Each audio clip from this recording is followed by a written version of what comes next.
Hey guys, in this video I'm going to show you how to set work profile on Android. First of all, head over to Google Play Store and download the application called iLand. You have to search for iLand on Google Play Store. You will see iLand from Oasis Feng. Click on install. Once the app has been installed, click on open. Click on accept. Click on accept and continue. Now before continuing, I will show you one thing, that if I open my app drawer, you can see this all apps. Okay, now I will go back to my iLand application.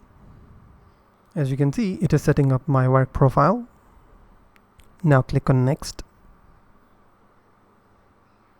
Click on accept and continue.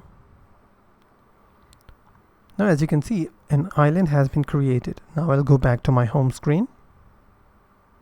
If I open my app drawer this time, you'll be able to see I have a new option called work. If I click on work, now it has created me a work profile where I have Google Play Store, Google Gboard, and it's empty. Now to add applications on your work profile, you can open Google Play Store. I have two different options and you have to sign in with your account. But if you want to use the application you have downloaded on personal profile, then what you have to do is open the iLand application.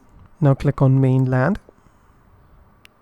Now select the application that you want to transfer to your work profile. For instance, if I want to transfer this application, I will select the application. I will click on the plus button and clone app to, I will select iLand.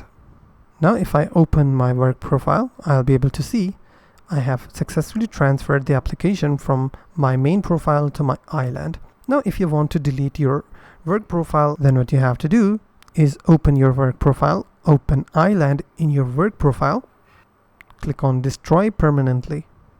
Click on destroy. It will take some time. As you can see, your work profile has been deleted permanently. And that's simply how you can set work profile on Android. If you found this video helpful, please hit the like button and don't forget to subscribe.